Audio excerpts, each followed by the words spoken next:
आज अब मैं स्टार्ट करने जा रहा हूँ, नेक्स्ट जो चैप्टर है हमारा, उस चैप्टर को स्टार्ट करने जा रहा हूँ, जो चैप्टर का नाम है हमारे पास में cell cycle and division. Cell cycle and division नाम का हमारे पास में चैप्टर है। इसकी जो बेसिक बातें हैं, जो हमारे पास में सेल साइकिल एंड डिवीजन नाम का जो चैप्टर है, उसकी जो बेसिक बातें हैं, उन बेसिक बातों को मैं कवर करूंगा। क्लियर है? तो स्टार्टिंग से देखिएगा हमारे पास में सेल साइकिल एंड डिवीजन वाला था। क्लियर है? अब देखिएगा इसके बेसिक से मैं स्टार्ट करूंगा, बिल्कुल बेसिक से हायर लेवल तक आपको लेके जाऊंगा। इसकी सारी एक एक पॉइंट जो आपकी एनसीईआरटी में छुपे हुए हैं, सारी की सारी बातों को मैं कवर करते हुए चलूंगा। क्लियर है? यहाँ तक ध्यान रखना है, ध्यान से सुनना है, बिल्कुल फोकस करके। जब यहाँ पे मैं कुछ लिख रहा हूँ, हर एक पॉइंट के बारे में बताऊंगा। क्लियर है? चलिएगा, अब देखिएगा मैं बात करता हूँ cell cycle and division. Cell cycle and division की जैसे ही हम बात करते हैं, सेल साइकिल और डिवीजन के बारे में जैसे ही हम बात करते हैं, तो हमारे पास में सबसे पहले दिमाग आता है व्हाट इज सेल साइकिल और व्हाट इज डिवीजन। क्या होता है सेल साइकिल और क्या होता है डिवीजन। क्लियर है? अब एक बात आपने सोचा होगा, देखा होगा कि हमारे पास में, जब मैंने कहा रिप्रोडक्शन से रिलेटेड है, जी हाँ रिलेटेड है, बिल्कुल रिलेटेड है।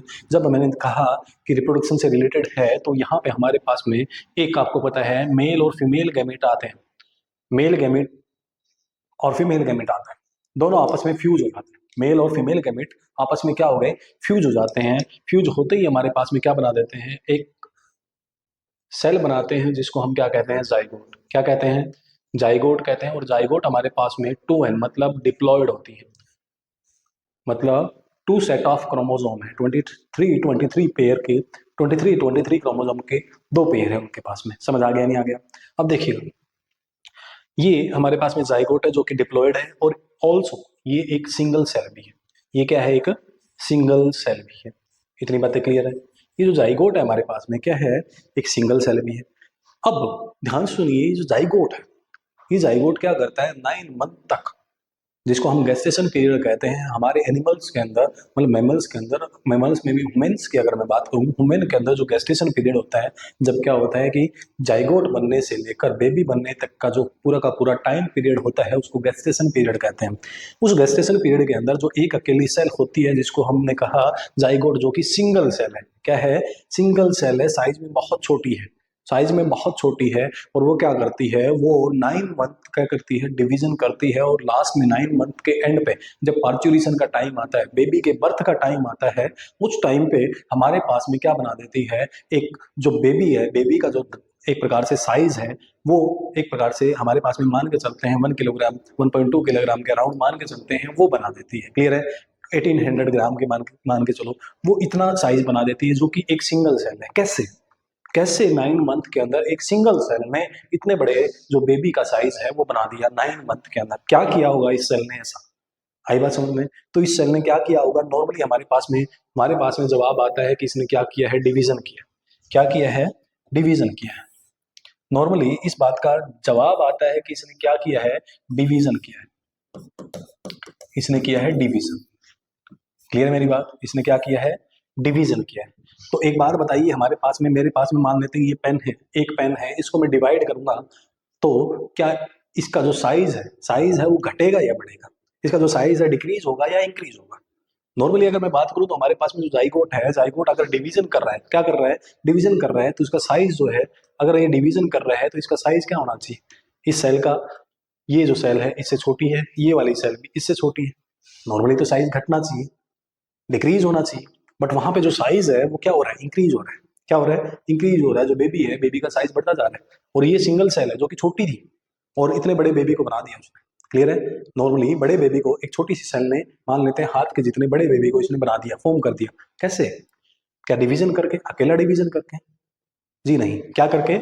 इसने डिवीजन भी किया। क्या किया? एक तो डिवीजन किया, और साथ में इसने क्या किया, ग्रोथ किया। पहला काम किया इसने, पहले सेल ने क्या की, ग्रोथ करी। क्या करी? ग्रोथ करी। पहले सेल ग्रोथ हुई, अपने आप को प्रिपेयर किया, फिर सेल ने क्या किया, डिवीजन किया। फिर सेल ने क्या किया, डिवीजन किया। अगर मैं इस बात को पूरी तरह प्रॉपर वे में लिखूं, प्रॉपर वे में हम इस बात को लिखते हैं, तो हमारे पास में ये सेल थी जाइगोट। क्या थी? ये जाइगोट सेल थी, जो कि क्या कर रही है, पहले अपने आप को ग्रो करवा रही है, अपने आप की ग्रोथ करवा रही है, अपने आप को प्रिपेयर कर रही है किसके लिए, सेल डिवीजन के लिए। और फिर अपने आप को क्या कर रही है, डिवाइड कर रही है। क्या कर रही है?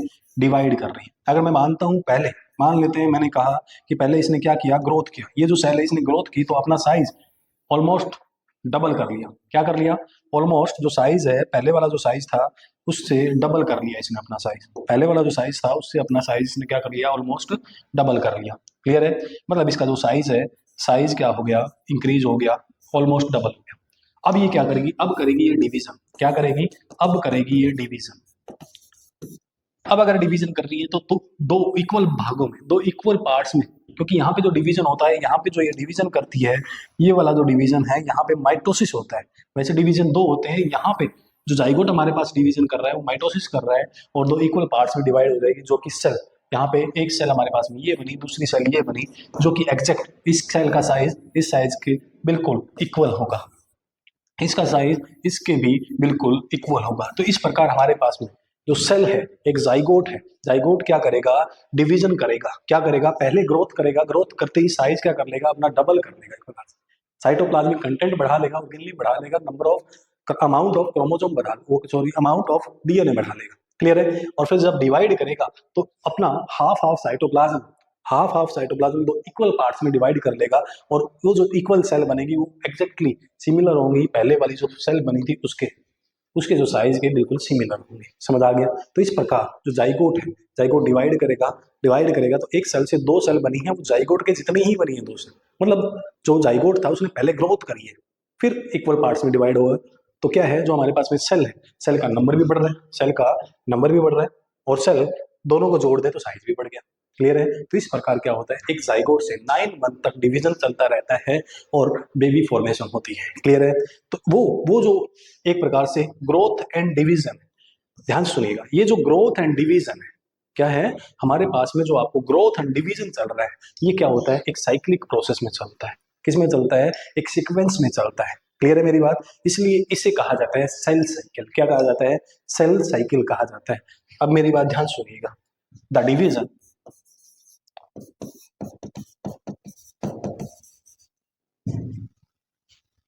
and growth of cell will occur in a sequence. Hence, the process is known as cell cycle. क्योंकि जो हमारे पास में ग्रोथ है, पहले ग्रोथ होगी फिर डिवीजन होगा, ये किस में चलेगा? एक सीक्वेंस में चलेगा। किस में चलेगा? एक सीक्वेंस में चलेगा। ये जो प्रोसेस है हमारे पास में सीक्वेंस में चल रहा है। किस में चल रहा है? सीक्वेंस में चल रहा है। इसलिए इसे क्या कहा जाता है? सेल साइकिल कहा जाता है। क्या कहा जाता है? इसलिए hence known as cell cycle. क्या कहा जाता है? सेल साइकिल कहा जाता है। इतनी बातें आपको क्लियर हो जानी चाहिए। क्लियर है? इतनी बातें आपको क्लियर हो जानी चाहिए। यहाँ तक की बातें बताइएगा, क्लियर है? कोई डाउट है यहाँ तक? बोलिएगा।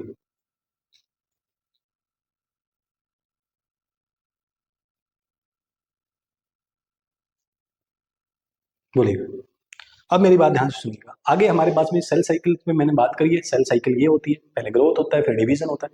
अब ध्यान से सुनिएगा, अब मेरी बात ध्यान से सुनिएगा। अगर मैं बात करूं कॉन्सिक्वेंसेज ऑफ सेल साइकिल,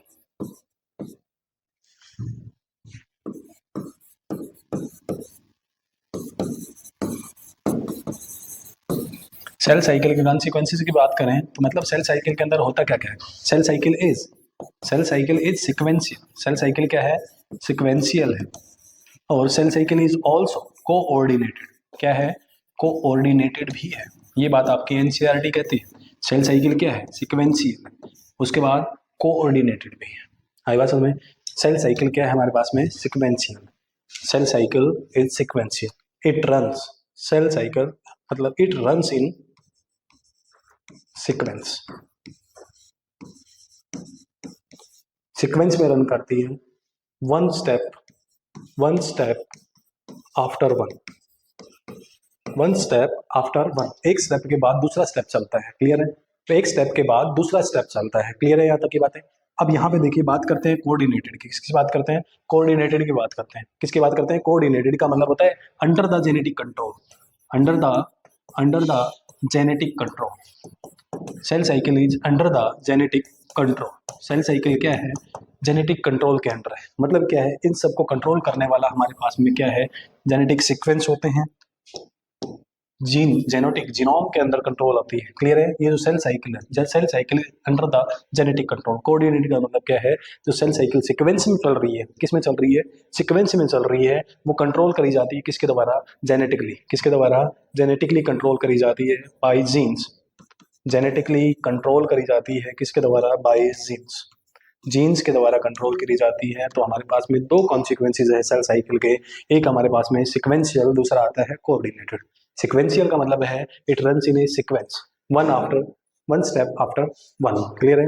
दूसरा होता है कोऑर्डिनेटेड। दूसरा है coordinated under the genetic control. Genetic control के अंडर है, जेनेटिकली कंट्रोल करी जाती है बाई जीन्स, जीन्स के द्वारा। मतलब क्या है? यहाँ पे हमारे पास सेल साइकिल के अंदर, यहाँ पे अगर मैं बात करूँ, सेल साइकिल के अंदर हमारे पास हर स्टेप के बाद क्या होता है?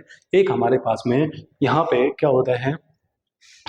एक पॉइंट होता है, एक हमारे पास में एक पॉइंट होता है। क्लियर है?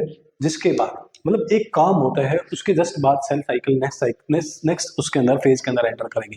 आई बात समझ में? हमारे पास में क्या होता है? एक पॉइंट होता है जिसके बाद सेल साइकिल अंदर एंटर कर सकती है, जिसको हम क्या कहते हैं? चेक पॉइंट कहते हैं। क्या कहते हैं? Check point. मतलब हर सीक्वेंस के बाद, हर फेज के बाद हमारे पास में पॉइंट्स होते हैं, जिनको हम क्या कहते हैं? चेक पॉइंट कहते हैं। इतनी बातें आपको क्लियर हो जानी चाहिए। कोई डाउट है यहाँ तक?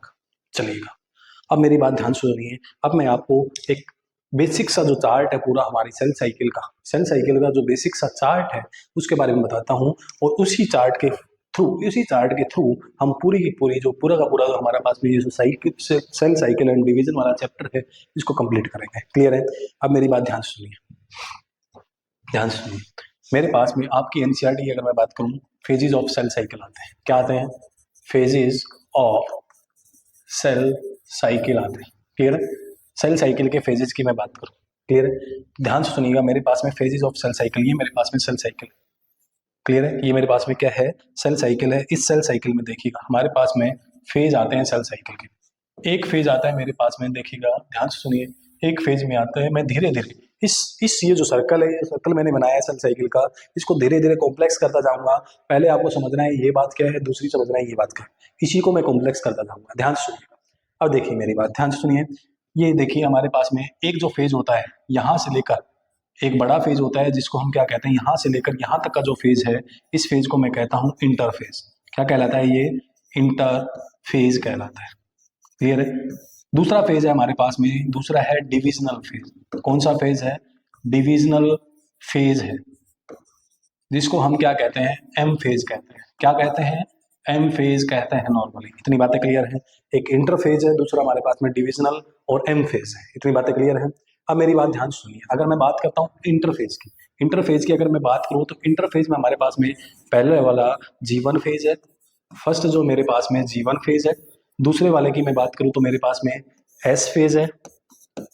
तीसरे वाले फेज की अगर मैं बात करूँ तो मेरे पास में G2 फेज है। एक G1 फेज है, एक S फेज है, तीसरे वाला मेरे पास में G2 फेज है। इतनी बातें क्लियर है? और अगर मैं बात करूं एम फेज के अंदर, किसके अंदर अगर मैं बात करूं? एम फेज के अंदर, ये मेरे पास में मैंने बना लिया, मान लेते हैं ये मैंने बनाया एम फेज।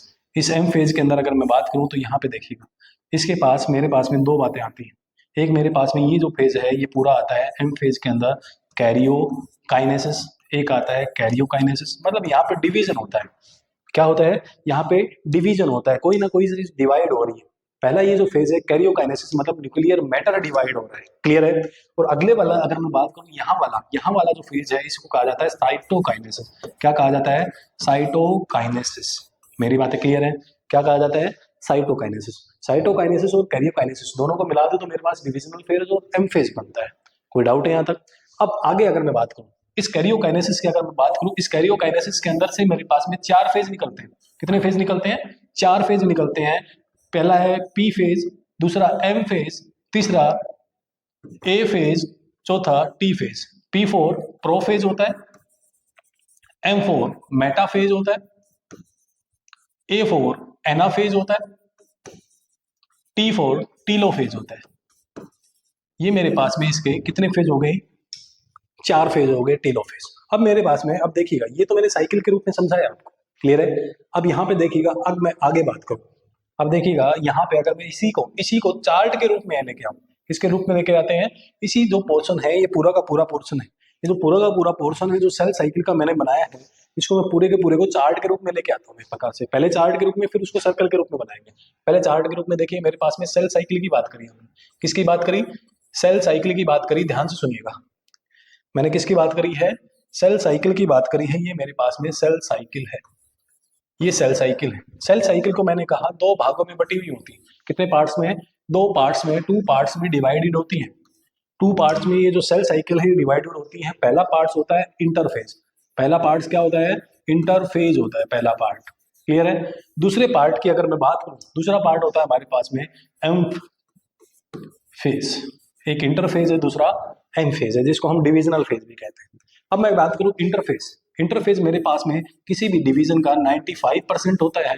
और अगर मैं बात करूं एम फेज का, एम फेज में मेरे पास में 5% होता है। मतलब अगर मैं कहता हूं 100 मिनट अगर मेरे पास डिवीजन में लग रही है, कितने मिनट, 100 मिनट्स अगर डिवीजन में लग रही है, तो डिवीजन का जो 95 मिनट वाला जो पार्ट है, वो एक प्रकार से सेल साइकिल में 100 मिनट लग रही है, तो उसमें 95 मिनट किसके पास जाएगी, इंटरफेस उसमें कवर कर जाएगा।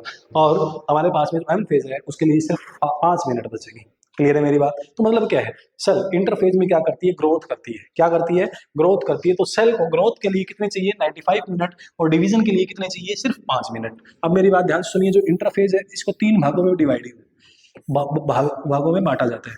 पहला जो इसका पार्ट है G1 फेज, कौन सा फेज, G1। दूसरा पार्ट है इसका S फेज, तीसरा पार्ट है इसका हमारे पास में G2 फेज। 3 पार्ट है हमारे पास में। और यहीं पे एक हमारे पास में G0 भी आता है, जिसको हम रेस्टिंग फेज कहते हैं। जीवन के बाद रेस्ट, जो जीवन के बाद जो फेज आता है, रेस्टिंग फेज आता है। मतलब वहां पे सेल के पास 3 ऑप्शन होते हैं। कितने ऑप्शन होते हैं, 3 ऑप्शन होते हैं कि वो क्या करे, आगे डिवीजन करे, दूसरा वो परमानेंट हो जाए, तीसरा वो रेस्टिंग फेज में चली जाए। वो हमारे पास में सेल जो होती है, सेल के पास 3 एक प्रकार से ऑप्शन होते हैं।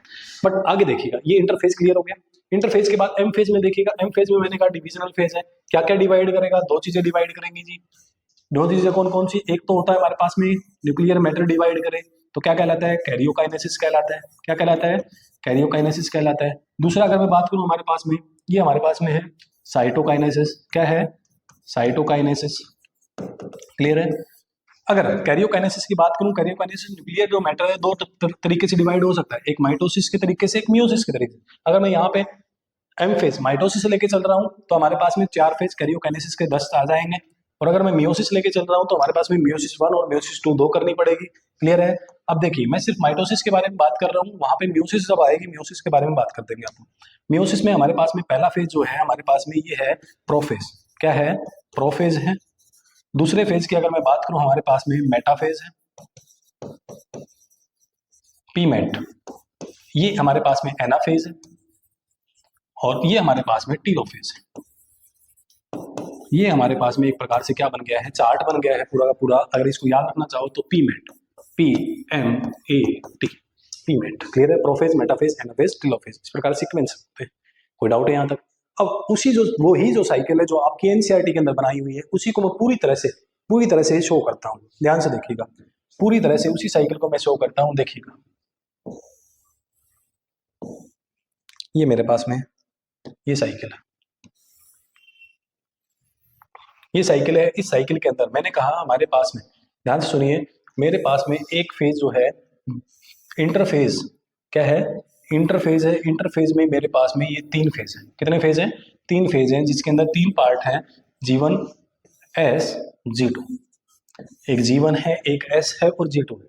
और हमारे पास में डिवीजन फेज है, डिवीजन फेज के अंदर मेरे पास में 2 पार्ट्स हैं। एक को मैंने कहा साइटोकाइनेसिस। क्या कहा, साइटोकाइनेसिस कहा था। इतनी बातें क्लियर है। दूसरा मैंने क्या कहा था, दूसरा मैंने कहा था हमारे पास में प्रोफेज। क्या है, जो मेरे पास में साइटोकाइनेसिस के बाद कैरियोकाइनेसिस है। कौन सा, कैरियोकाइनेसिस जो है, आएगा समझ में। उसमें 4 पार्ट बने हुए हैं, एक प्रोफेज, एक मेटाफेज और एक anaphase. PMAT, prophase, metaphase, anaphase. Clear है। और टीलोफेज। और इन दोनों को अगर मैं मिला के बात करूं, इन दोनों को अगर मैं मिला के बात करूं, तो हमारे पास में क्या आ गया, ये एम फेज बन गया। कौन सा फेज बन गया, एम फेज बन गया। इन दोनों को मिला दिया, साइटोकाइनेसिस और कैरियोकाइनेसिस को मिला दिया। और इन तीनों को अगर मैं मिला के बात करूं, इन तीनों को यहाँ से लेकर यहाँ तक का पोर्शन अगर मैं मिला के बात करूँ तो मेरे पास में ये आता है इंटरफेस। क्या आता है? इंटरफेस। बताइएगा, इतनी बातें क्लियर हैं? ये हमारे पास में जो हो जाता है सेल साइकिल एंड डिवीजन का जो बेसिक बेसिक पॉइंट है उसके बारे में बात करते हैं। और अब हमें क्या करना है, इसी पूरी साइकिल को पढ़ना है, इसी पूरी साइकिल को अच्छे तरीके से पढ़ना है। इसके जो बेसिक पॉइंट है, जो स्टार्टिंग में जो क्वेश्चन आते हैं, कल उसके बारे में बात करेंगे। फिर आप जीवन पे बात करेंगे, मतलब इंटरफेस पे आ जाएंगे, इंटरफेस का एस की बात करेंगे, फिर G2 की बात करेंगे। क्लियर है? फिर हम एम फेज के अंदर बात करेंगे। एम फेज में पहले माइटोसिस पढ़ेंगे, पहले माइटोसिस का कैरियोकाइनेसिस पढ़ेंगे और साइटोकाइनेसिस पढ़ेंगे। दूसरा फिर मियोसिस, सेकंड जो डिवीजन होता है उसके पास आ जाएंगे। क्लियर है मेरी बात? कोई डाउट है यहाँ तक? चलिएगा, तो आज आप जो हमारा जो सेशन है यहीं तक रखते हैं।